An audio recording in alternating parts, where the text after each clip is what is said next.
Olá a toda a gente, o meu nome é Beatriz Vieira, sou a vossa colega de Medicina de 4º ano e sou vice-presidente externa do UNEMAC.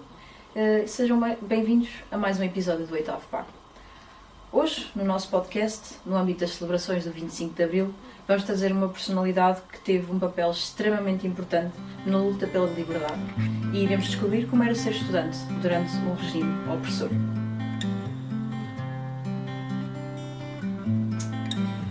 Hoje falamos então com o nome histórico da medicina e da canção coimbrana, Dr. Rui Pato. Nasceu a 4 de junho de 1946, no bairro de São José, o atual Norton de Matos, exatamente, aqui em Coimbra. É conhecido por ter acompanhado Zeca Afonso e Adriano Correia de Oliveira com a sua viola, mas também teve uma nobre carreira como pneumologista, chegando a presidente do Conselho de Administração do XUC, e em 1969 foi dirigente associativo na Direção-Geral da Associação Académica de Coimbra. Por isso, é com uma enorme honra que o trazemos ao nosso 8º par. E então, para começar, como foi o seu primeiro contacto com a viola e com todo este mundo da música? O contacto da viola foi ainda no liceu. No liceu que agora se chama José Falcão, que na altura se chamava Liceu Normal Dom João III. E, portanto, tinha eu para aí 12 anos e havia lá um grupo de fados, dos miúdos do liceu, e precisavam de alguém que fosse tocar viola para o grupo de fados. E então eu aprendi meia dúzia de tons com um coleguinha lá do liceu, que sabia qualquer coisa. Depois formámos um grupo, 2 violas e 2 guitarras, que é a formação clássica do Fado de Coimbra, e começámos a fazer audições nas festas do liceu, nas festas de fim de ano que o liceu fazia. Então faziam-se lá os teatros e aquelas coisas todas, e terminava então com uma serenata de Coimbra, com o grupo de estudantes do Liceu Normal Dom João III. E portanto foi assim que eu comecei. Comecei sem ter nenhum mestre, portanto foi autodidata, não é? Aprender 4 ou 5 tons que dessem para aqueles fados que a gente sabia. Também sabíamos só 4 ou 5 fados, portanto era só preciso 4 ou 5.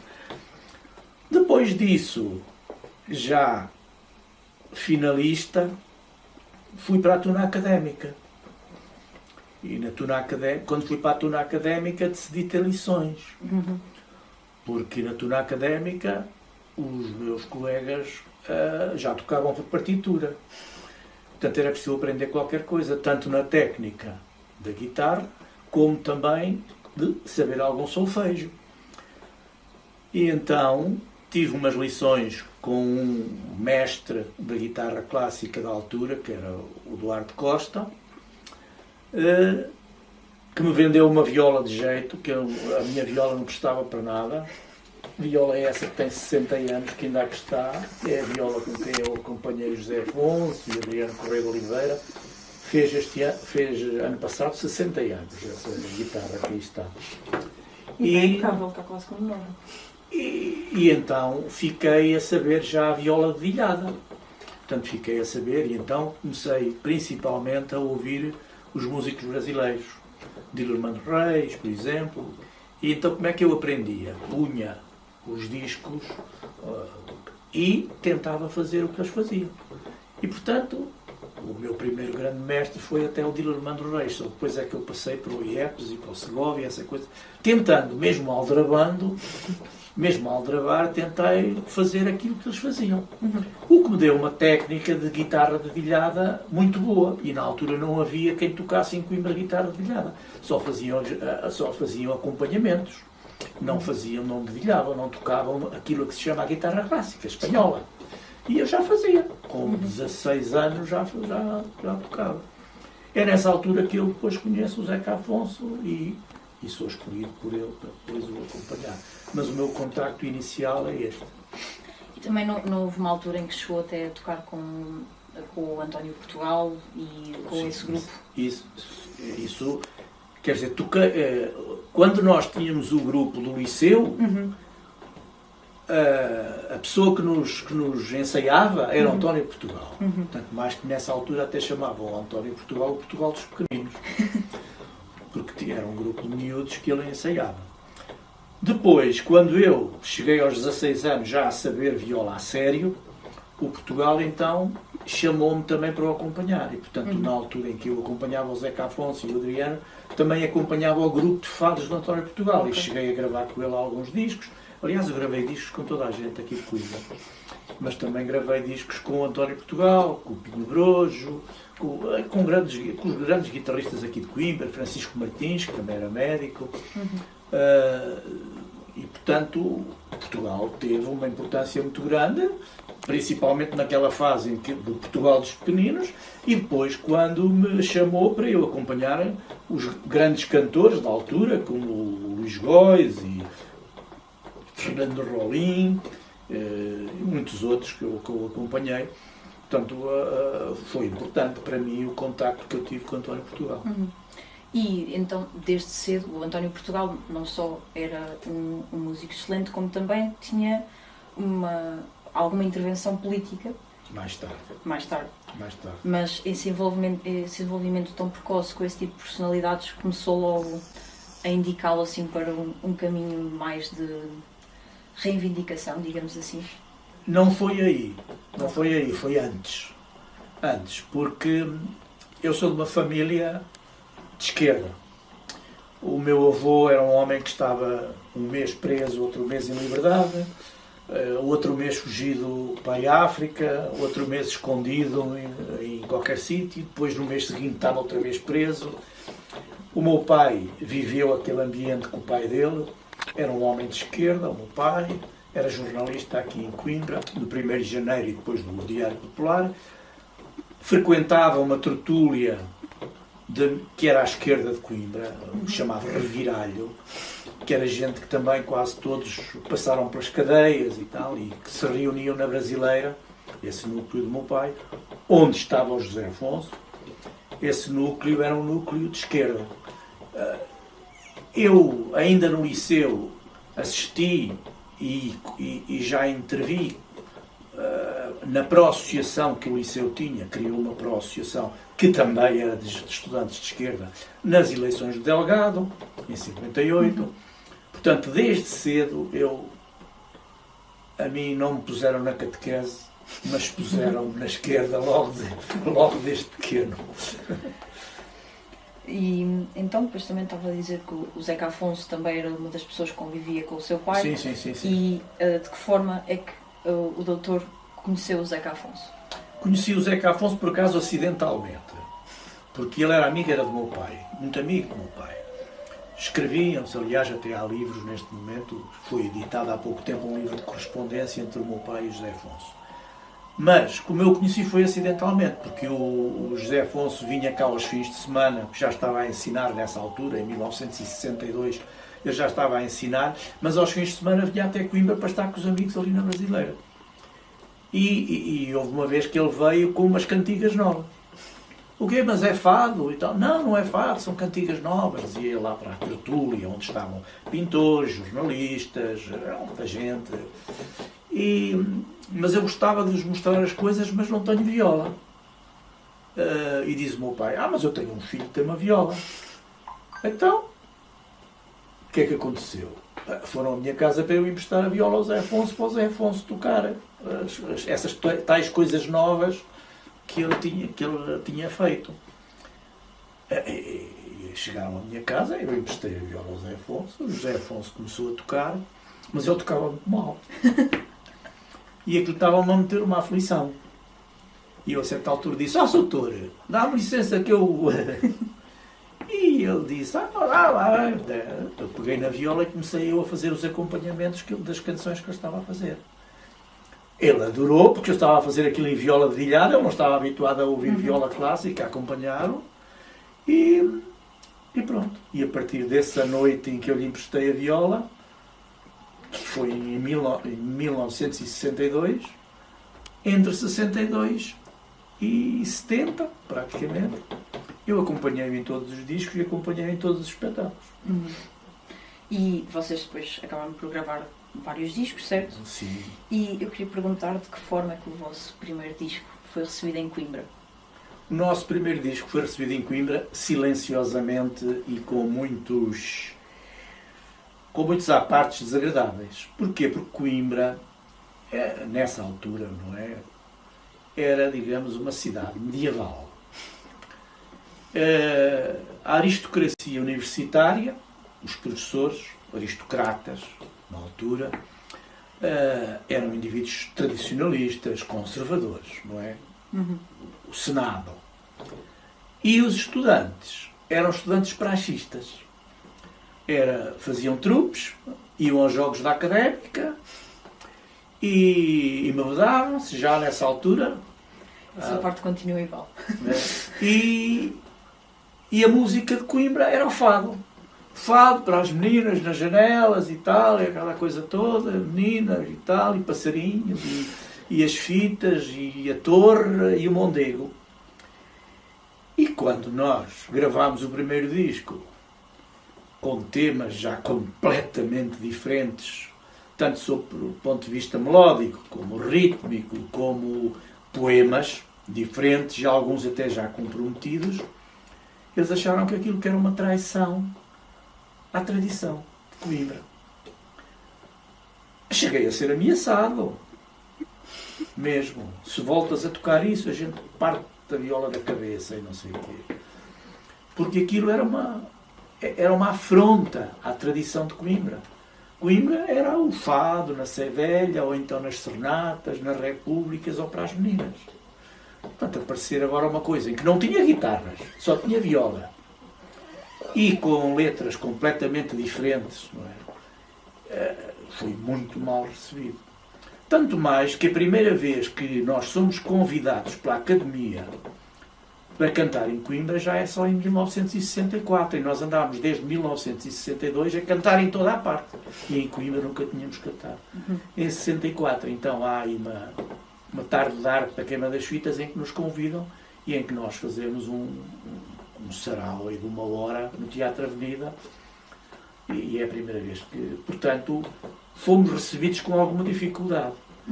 A nossa aceitação começa a ser feita em Coimbra pela Academia, pelos estudantes, quando os estudantes também entram em determinados movimentos estudantis de esquerda. E então era importante nas festas dos estudantes aparecer qualquer coisa como Adriano ou José Afonso. Portanto, nós aparecemos como resultado de uma mudança de mentalidade dos próprios estudantes. Portanto, a partir do momento, por exemplo, a partir de 65, quando é a primeira vez que a esquerda toma a Associação Académica e que uma lista ganha, em 65, já se faziam então saraus ali nos jardins da Associação e no ginásio da Associação, com Adriano, com José Afonso, António Portugal, eu, e vinha a Maria Barroso também a recitar poemas, essa coisa toda. Portanto, digamos, é um movimento estudantil ao entrar, digamos, a esquerda, ao entrar no movimento estudantil de Coimbra, em que há, digamos, uma ruptura com a mentalidade clássica que havia, e em que as nossas canções começam a ter aqui também uma grande aceitação. E voltando um bocadinho atrás, tinha falado que vocês já começaram a tocar logo em 1962 e em outras partes foram melhor aceitos. E imagino que, por exemplo, em Lisboa já houvesse um ambiente que vos recebesse, porque tiveram lá a crise académica nesse ano. Exatamente, em 62 já fomos eu acho que a primeira vez que toquei com o José Afonso em 62 foi na Faculdade de Medicina, uma reunião dos estudantes de Medicina, cheio de PIDES e de Guarda Republicana cá fora, um comício da Associação de Estudantes de Medicina de Lisboa, em que fui eu, foi o José Afonso, foi o Adriano Correia de Oliveira e foi o Manel Alegre. Até há para aí fotografias, não sei onde, em que estou eu, o Zeca, o Adriano e o Manel Alegre. E o António Portugal também foi. De foi. que forma é que o movimento de Lisboa, na altura, depois impulsionou o movimento aqui de Coimbra? Houve assim alguma ligação? Não, nessa altura não. Em 62 houve uma crise académica cá em Coimbra, ou seja, Coimbra também se associou ao movimento estudantil que começou em Lisboa, no tempo do Jorge Sampaio, como dirigente estudantil em Lisboa. E houve aqui prisões, aqui em Coimbra, houve muitas expulsões da universidade em 62, é a crise de 62. Mas nessa crise de 62, eu, Zeca e Adriano ainda não somos chamados aqui em Coimbra para participar. Já em 65 e em 69, aí já estamos sempre a colaborar. Mas em 62 há um movimento estudantil forte aqui em Coimbra, ainda há aí alguns sobreviventes que foram expulsos nessa altura. Eu lembro-me, porque fui aos comícios, eu em 62 ainda não era universitário, não é? Eu só fui universitário em 65. Portanto, em 62 andava no liceu, mas fiz luta académico também, andei sempre com a capa fechada em 62, e aqueles comícios que se faziam na Praça da República e no Campo de Santa Cruz, que acabavam com a guarda republicana e com a polícia e a gente a fugir pela Praça da Bandeira abaixo, andei nisso tudo, mas miúdo liceu ainda. Já em 65 e 69. Não, já estava mesmo na universidade. Mas, no entanto, entre 65 e 67, o Zeca Afonso foi para a África, certo? Nessa entre altura. 64 e 67. Okay. Então aí nessa altura acabava por tocar com quem? Quem? Ele? Não.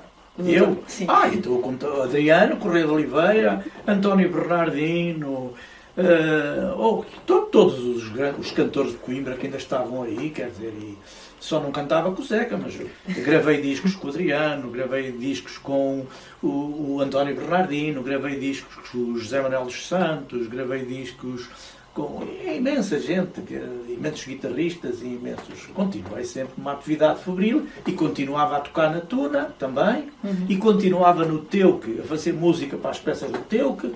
Portanto, consegui fazer o curso de medicina e fazer isto tudo ao mesmo tempo. Mas eu não, esta parte aqui foi um bocadinho mais da minha investigação e também gostava que me esclarecesse, porque mesmo dentro da academia, a Tuna académica não estava do mesmo lado do Teuque, pois não? Não. O Teuque era um organismo de esquerda. A Tuna tentava ser apolítica. Os apolíticos quase sempre são de direita. Quando nos dizem, nós não queremos nada com a política, nós não temos... Quando se diz isto, normalmente é-se de direita. E a Tuna tentava então andar ali em cima do muro sem cair para um lado nem para o outro. Em 1969, então há uma definição e a Tuna então passa a ser claramente de direita, mas em 69 eu, por exemplo, que era da direção da Tuna, fui nomeado para as listas da Associação Académica por ser membro da direção da Tuna. Portanto, eu fui representar a Tuna na direção da Associação Académica. Portanto, nessa altura, durante a crise académica, o movimento estudantil quase que conseguiu mobilizar toda a gente. Poucos foram os que não foram mobilizados. E, portanto, a Tuna também alinhou. Envergonhada, mas alinhou. Não como o CITAC, não como o TEU, claramente de esquerda, não é? Não como o GEFAC, que foi criado nessa altura e que entrou logo a matar, não é? Mas também não como, por exemplo, a Oficina de Teatro, que era de direita, como o Orfeão Académico, que era de direita. O coro misto era assim também. E assim, era assim a vida. E tendo em conta que o doutor estava em vários organismos, como é que era viver nesse ambiente em que uns puxavam para um lado, outros puxavam para o outro? Eu só puxava para um. E, portanto, sempre me dei com toda a gente, nunca fui sectário. Nunca fui, e nem sou ainda. Nunca fui sectário. Pensei sempre para a minha cabeça, porque nunca estive ligado a nenhum partido. Como dizia o Zeca Afonso com alguma piada, nós somos o nosso próprio Comitê Central. Não é? Nós somos o Comitê Central de nós mesmos. Não precisamos de nenhum Comitê Central para nos dizer o que é que a gente deve pensar. E portanto, sempre convivi bem com isso, não é? Sempre convivi. E quando era uma coisa claramente de direita, não colaborava. E também foi então militante do movimento associativo da Academia. Sim. E não sei se nos conseguia explicar um pouco do que era esse movimento e quem o constituía. O movimento estudantil de 1969. Sim, sim. É esse. Quer dizer, isso... nós abalançámos a ganhar as eleições a uma direita que era uma direita forte que havia em Coimbra, do Valde Azevedo, do Júdice, dessa gente toda. E nós, sobre a égide de alguém que morreu há pouco tempo, que foi o Rui Namorado, começámos a reunir nas repúblicas e formou-se o Conselho de Repúblicas. E o Conselho de Repúblicas decidiu concorrer às eleições com uma lista. Que era essa lista em que o presidia o Alberto Martins e em que eu fazia parte também. E essa lista ganhou as eleições. Foi fácil ganhar as eleições. Foi fácil. Os estudantes aderiram. Os estudantes estavam muito cansados das comissões administrativas impostas por reitor, de uma universidade antidemocrática. Não havia qualquer participação estudantil em coisa nenhuma, não é? Estávamos cansados e nós lutámos por uma participação, por uma universidade democrática, pela participação dos estudantes na gestão da própria universidade e portanto, tínhamos palavras de ordem e intenções bem escritas em todos os comunicados que fazíamos, de maneira que foi aliciante para os estudantes. Os estudantes aderiram todos e, portanto, ganhámos as eleições. Isso aí foi fácil. Já não foi tão fácil quando nós, depois, começámos a ser perseguidos e presos após a inauguração das matemáticas e em que nós então decidimos fazer uma greve aos exames. A greve foi um sucesso, mas dividiu um pouco os estudantes, porque havia muita gente que realmente não podia fazer greve. E isso dividiu, foi uma cisão muito grande nessa altura e muito dolorosa, porque aqueles que não fizeram greve foram apelidados dos traidores à Academia.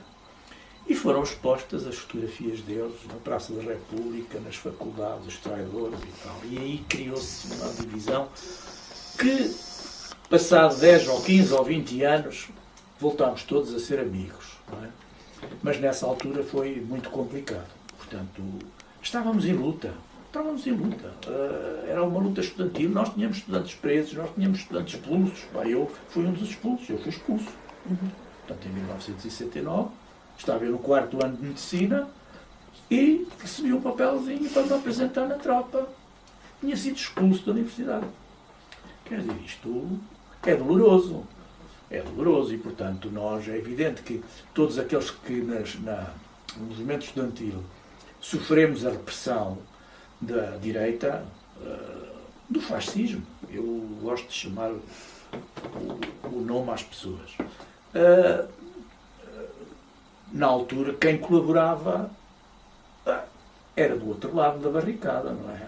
E, portanto, as pessoas estavam bastante divididas e a Academia estava muito dividida entre a direita e a esquerda. Não era a brincar, era a sério. Era a sério, não é?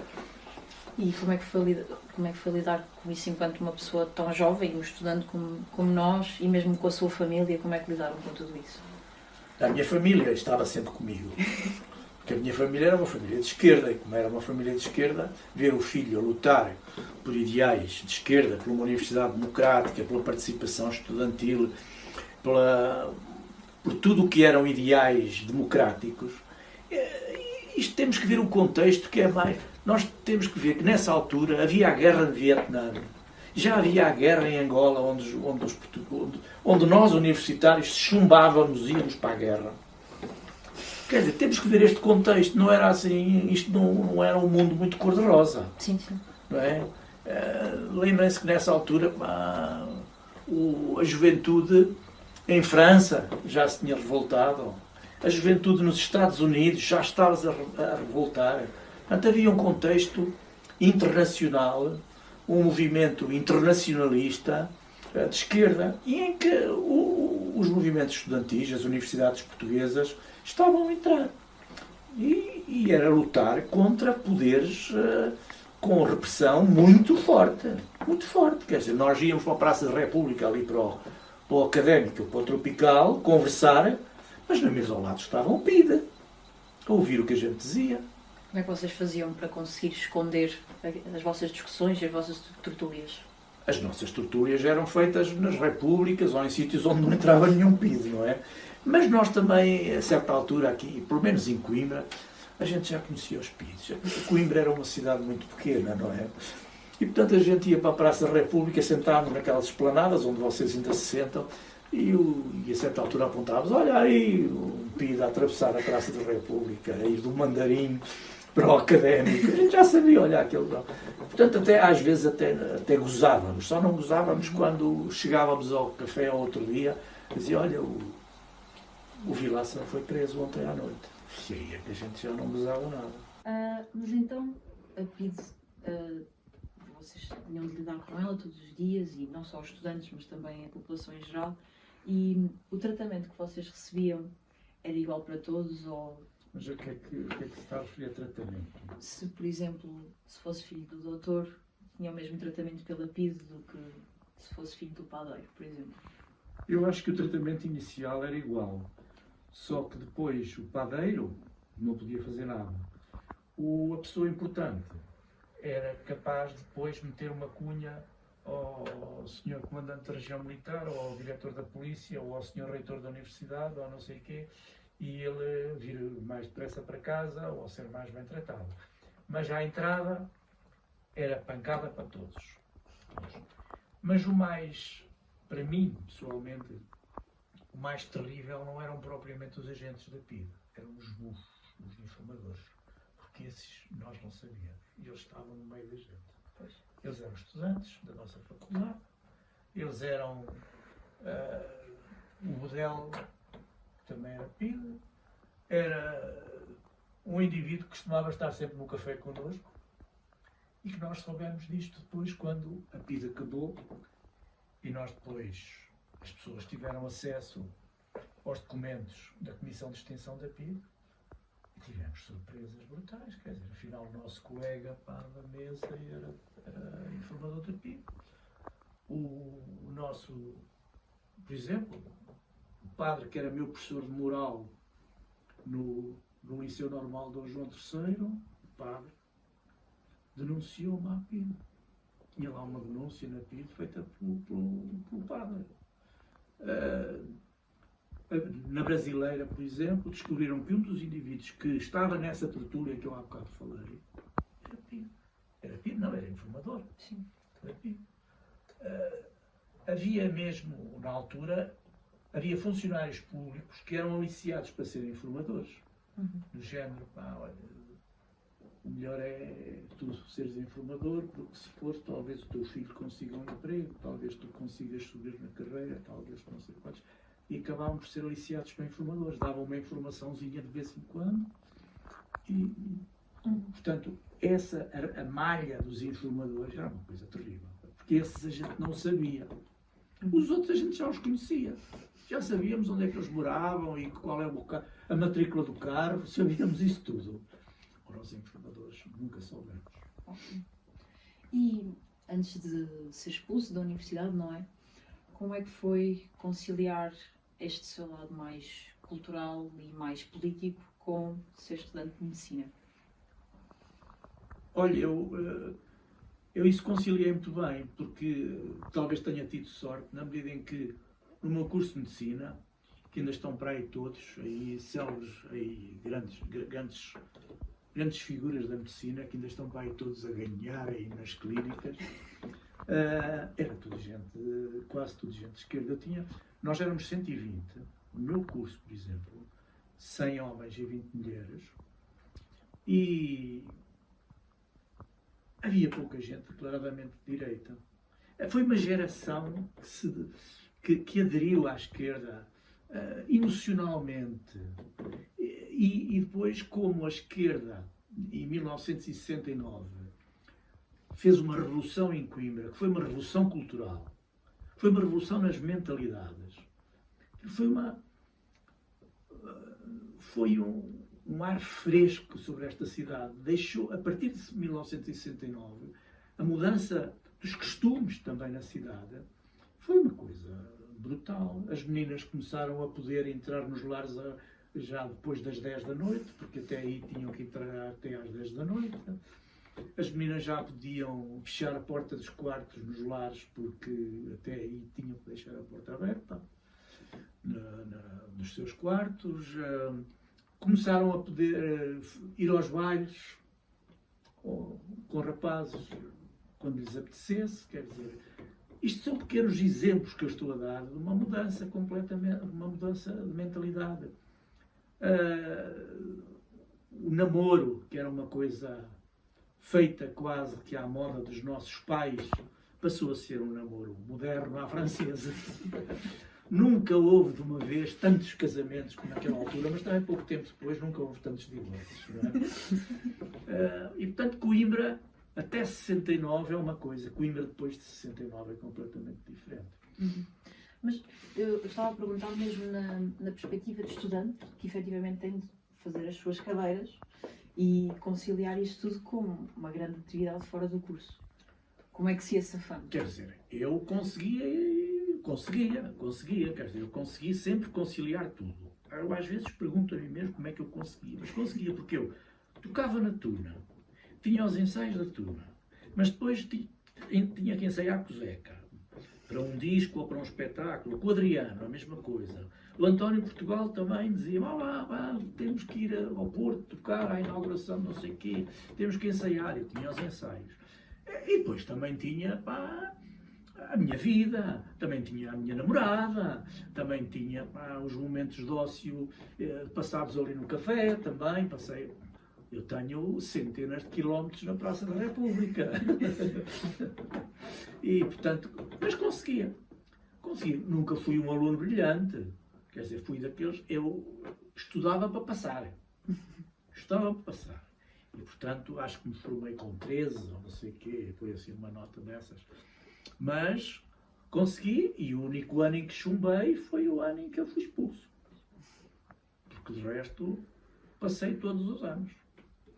E depois, entretanto, teve então de ir cumprir o serviço militar. Sim, portanto, chamaram-me e eu então fui para oficial de cavalaria, Santarém, onde encontrei o Salgueiro Maia, que foi o meu comandante de esquadrão, que era assim que se chamava, esquadrão. E fiz, portanto, aquela especialidade de cavalaria com o Salgueiro Maia. Mas Salgueiro Maia, nessa altura, estamos em 1969, portanto não é o Salgueiro Maia de 1974. Mas já tinha assim aquele espírito. Claro que tinha, e demonstrou-me e disse-me claramente, a mim, confessou-me, porque quando eu lá apareci com o estatuto de castigado, ele tinha isso escrito. Portanto, ele sabia que o aspirante tal era de Coimbra, o aspirante tal era de Santarém, o fulano era de coisa, o fulano, e o Rui de Melo Pato, entre parênteses e a vermelho, castigado. Portanto, eu sabia. E sabia que eu estava lá castigado, sabia porquê. Sabia que era por causa da crise académica, por causa da revolta dos estudantes aqui e tal, que eram perigosos comunistas. E sabia disso.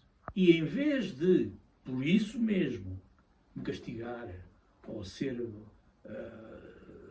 repressivo para mim, não, era o militar mais bem tratado do esquadrão.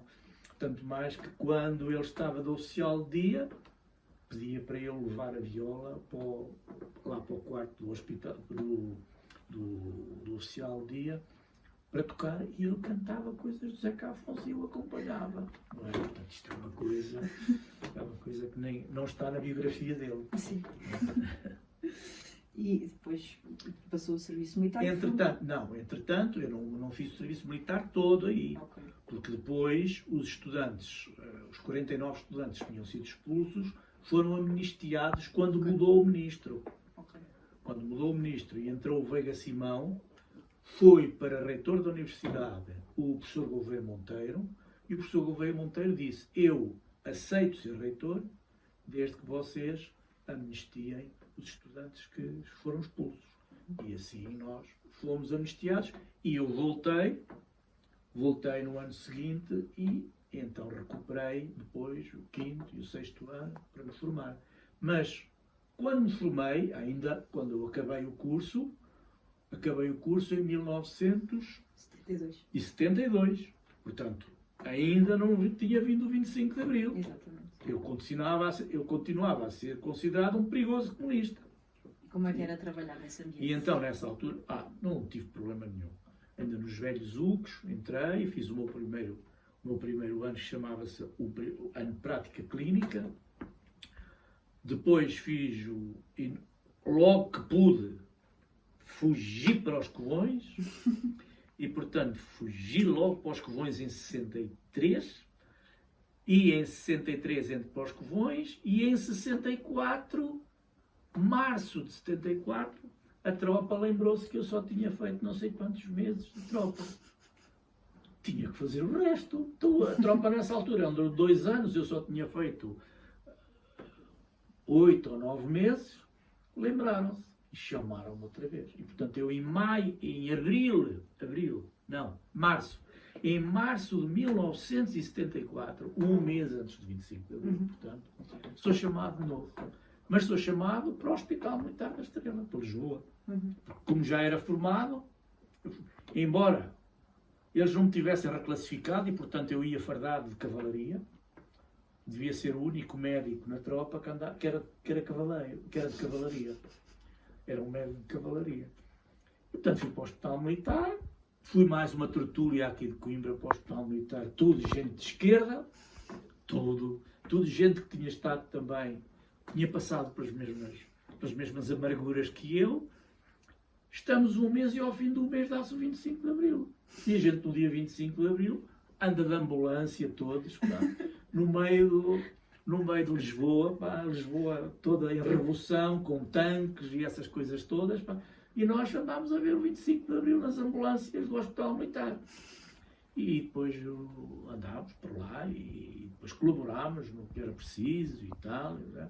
Portanto, também acabei por estar no 25 de Abril. E nesses tempos assim mais conturbados de aquele pós-revolução em que está tudo muito instável, como é que funcionava o ser médico? Havia assim umas condições mais difíceis em que tinham de exercer? Não. Continua tudo a funcionar normalmente? Continua tudo a funcionar normalmente. Mesmo aqui os internatos, estas coisas todas, e as aulas, estava tudo na mesma. Não houve grande modificação. A não ser numa altura em que se fizeram os saneamentos. Ou seja, havia plenários dos estudantes, em que os estudantes diziam quais eram os professores que deviam ser saneados e ir para a rua porque eram da direita. E então foi uma época um bocado complicada, porque aquilo era uma espécie de tribunal da Inquisição. O professor Políbio é um fascista. Rua! E não sei quantos, e aquilo foi complicado para os professores, porque depois, quer dizer, nós queríamos expulsar os professores de direita, todos, após o 25 de Abril. Os professores e os diretores e os contínuos e os empregados e os chefes da secretaria, tudo quanto a gente soubesse que era de direita, queríamos pôr tudo na rua. Mas depois as instituições não... Era difícil. Era difícil pôr na rua o professor de cadeira de patologia cirúrgica, que era um homem conceituado aqui em Coimbra, que trabalhava nas clínicas todas, e os estudantes em plenário diziam que ele tinha que ir para a rua. Nós queríamos que ele fosse para a rua, mas alguns foram mesmo. Eles próprios se afastaram. Okay. E depois também, relativamente aos anos que seguiram ao 25 de Abril, também se começou a caminhar no sentido de erguer o Serviço Nacional de Saúde. Sim. E depois culminou na sua oficialização em 1979. E como é que foi viver esta edificação do Serviço Nacional de Saúde e fazendo um paralelo entre o antes e o depois de haver SMS, quais é que foram as grandes diferenças? Completamente. O tempo das caixas de previdência, ou seja, o tempo em que não havia Serviço Nacional de Saúde e a pessoa, para ir para o hospital, tinha que ser um miserável, porque se tivesse alguns meios, mesmo que tivesse uma propriedade, era capaz de vender a propriedade para ser visto por um médico aí numa clínica, das poucas que havia, porque realmente o hospital era um inferno, na altura era um inferno, não é? E era praticamente aquilo que mais tarde eram os hospitais da misericórdia. Era mesmo para as pessoas muito pobres, não é? E de resto, depois havia as caixas de previdência, que só alguns é que tinham caixas de previdência, e que era uns postos médicos que havia aí espalhados aí por diversas freguesias, mas que havia alguns que tinham médicos interessados, havia outros que não tinham, que pouco tinham, e portanto as pessoas não iam aos médicos, por isso simplesmente. Iam aos médicos em último caso. Eu próprio lembro-me que o meu pai, que era uma pessoa que não era muito abonada sob o ponto de vista financeiro, um jornalista, ganhava pouco e acho que continuou a ganhar pouco na altura. Eu, quando tinha problemas, o meu pai tinha que recorrer às suas amizades para me conseguir levar ao médico, porque não me levava para o hospital, porque o hospital era realmente uma coisa para os desastres, para as tragédias, ou então para pessoas que tinham grandes cunhas com os professores, também podiam lá ser internados e serem vistos. Portanto, ora, a partir do momento em que se cria o Serviço Nacional de Saúde, em que se criam os centros de saúde, portanto o ambulatório, é uma coisa completamente diferente. Eu lembro-me que, nessa altura, nós iniciámos o Serviço Médico à Periferia. Vocês não fazem ideia. Eu, por exemplo, fui para Taboaço, com uma equipe de 5 indivíduos. Taboaço, vir lá ter umas barracas pré-fabricadas, tivemos lá um ano. Taboaço, que é lá em cima no Douro. Nós é que abrimos 4 postos de saúde. Íamos às casas do povo, podíamos lá ir um dia por semana ou 2 dias por semana para começar a fazer medicina. Lá. Olha, o padre da aldeia, na missa do dia seguinte, dizia para vocês não vão. Isso não. Eu nem sei se eles são médicos. Isso tudo é comunista. Portanto, os padres. Depois havia o médico lá da terra, que já lá estava há uns anos, não é? Rico, não é? Que também dizia a toda a gente: vocês nem se atrevam a ir. Se vocês vão a esses miúdos que agora para aí vieram, no meu consultório vocês nunca mais entram. Portanto, tínhamos logo essa oposição. E depois, mas tínhamos pessoas que vinham ter connosco. Gente humilde daquelas aldeias. Muitas delas diziam-me a mim: ó doutor, eu não tenho doença nenhuma, eu vim cá porque eu nunca vi um médico. Eu venho cá para ver um médico. Nunca tinham visto um médico. As crianças chegavam à idade escolar, nunca tinham ido a um médico. Portanto, tudo muda a partir do momento em que é institucionalizado e criado o Serviço Nacional de Saúde.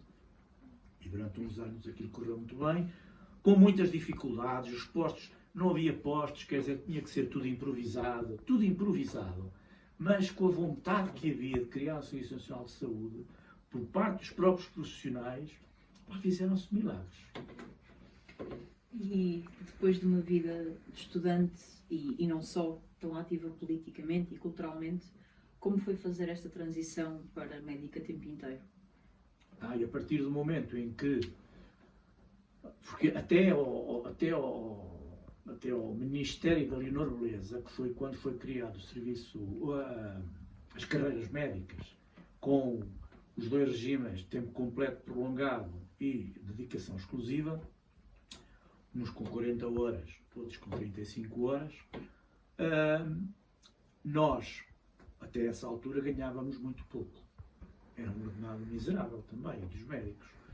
E então quase todos fazíamos bancos. E eu, por exemplo, lembro-me que fazia bancos em Tomar, ia, portanto, uma vez por semana a Tomar fazer uma urgência, ao Hospital de Tomar, ia também a Castelo Branco, e toda a gente tinha assim mais uns ganchos para ganhar. A partir do momento em que surge a exclusividade, surge uma coisa que era muito aliciante, que era, por um lado, poder estar num hospital, apenas no hospital, entrar de manhã e sair à tarde, sem ter depois que ir para ganhar dinheiro para outro sítio qualquer.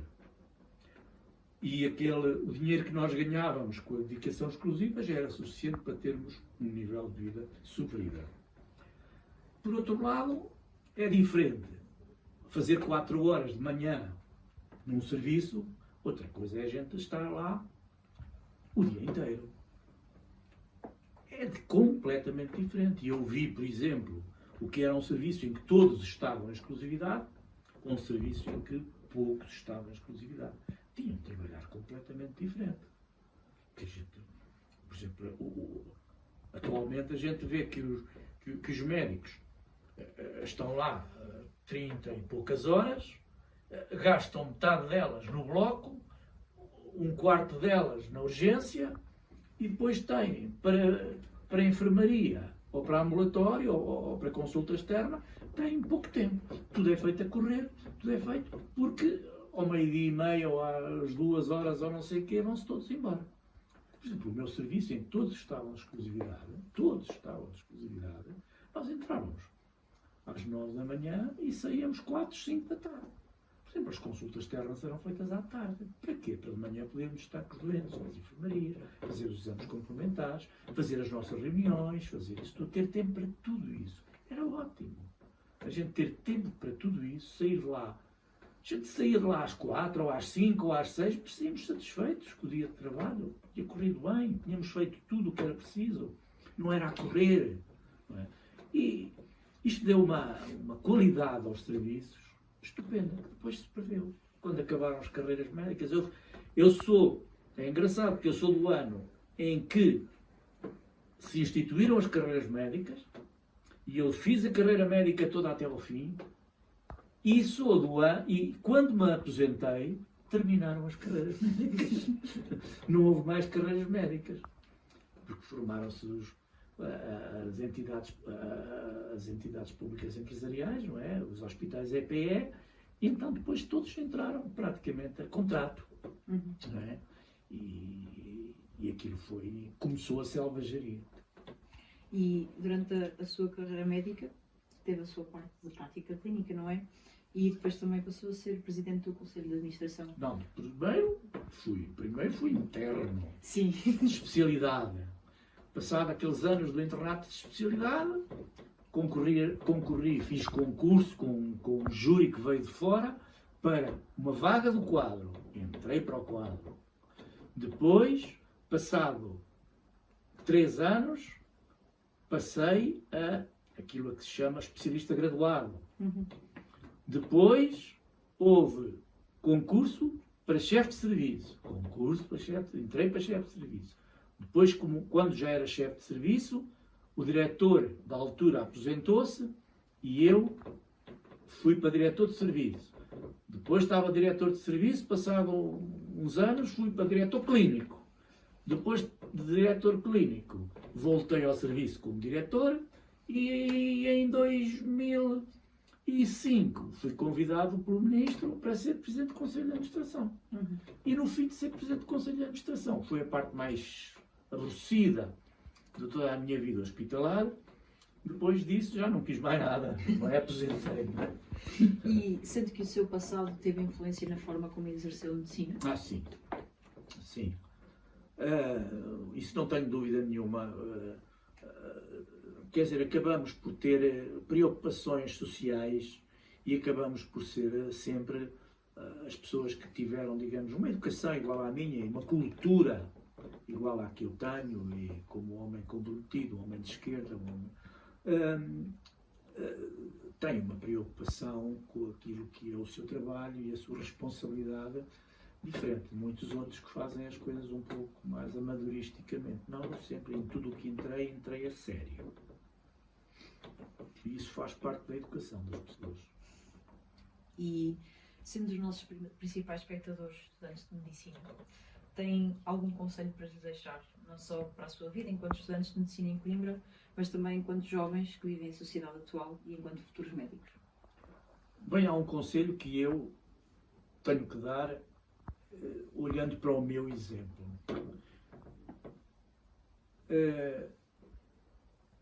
Quem é só médico, nem médico é. Isto acho que dizia Bento Jesus Caraça, que um professor que é só professor não é bom professor. Ou seja, eu acho que nós temos que ser mais alguma coisa além de médicos. Ou tocar viola, ou escrever livros, ou fazer qualquer coisa para além da medicina. Isto é o primeiro conselho. Ter mais qualquer coisa. Mas este qualquer coisa não é trabalhar numa clínica. Eu estou a dizer qualquer coisa fora da medicina. Qualquer coisa, como dizia uma filha minha, que vive em Itália, dizia ela, qualquer coisa que faça com que a gente, de vez em quando, use mais um bocadinho do cérebro. Porque ter cérebro só para ser médico, realmente é uma chatice. Portanto, mais qualquer coisa. Este é o primeiro conselho que eu dou. Outro conselho é que realmente levem mesmo a sério a sua função de médicos. E, se possível, lutem todos, continuem todos a lutar e a querer um Serviço Nacional de Saúde. Porque o Serviço Nacional de Saúde está, neste momento, a correr riscos. E, desde sempre, eu ouvi dizer a toda a gente, tanto às populações como aos políticos, que talvez a maior vitória do 25 de Abril tenha sido a criação do Serviço Nacional de Saúde. E eu tenho muita pena de ver o Serviço Nacional de Saúde neste momento a degradar-se, a apodrecer por dentro, e por vezes vejo que os profissionais estão-se a deixar ir nessa onda de uma maneira muito egoísta, a tratar apenas deles e a pensar apenas neles, porque uma coisa que o Serviço Nacional de Saúde nos ensinou, a nós, a esta geração que o criou, é que o Serviço Nacional de Saúde é importante, nós queremos que ele exista, nós vamos lutar por ele, pela existência dele e pela manutenção dele. Agora, eu dá-me a ideia, e isso é que é o meu medo, que os profissionais deixem ir o Serviço Nacional de Saúde, porque sabem que agora têm todos uma alternativa, que é a privada. E, portanto, se o Serviço Nacional de Saúde for à vida, se os hospitais deixarem de cumprir a sua missão, os hospitais públicos, têm sempre as CUFs e as coisas e mais não sei quantos para onde ir ganhar dinheiro. E, portanto, esse desinteresse pela medicina pública, pela medicina para todo o povo, pensando sempre que não faz mal que isto acabe, porque nós vamos ter sempre as alternativas dos grandes empreendimentos, dessa grande indústria da doença, trocar o Serviço Nacional de Saúde pelos industriais da doença, acho que é uma má escolha, e realmente é pena que os nossos descendentes não tenham a possibilidade de ter um Serviço Nacional de Saúde como nós tivemos, tanto como utentes como profissionais. Muito obrigada. Terminamos assim a nossa entrevista, Dr. Rui. Mesmo muito obrigada por ter aceito o nosso convite e foi uma conversa extremamente enriquecedora. A sua vida tem sido de facto extraordinária e é mesmo importante que nós possamos testemunhá-lo. E obrigada a todos por terem ouvido o episódio. E eu agradeço muito, não é? Eu agradeço terem-se lembrado deste velho dinossauro, não é? E terem vindo aqui ao covil, ao covil do lobo, para me fazer estas perguntas e eu tenho muito interesse em responder a isto, não é?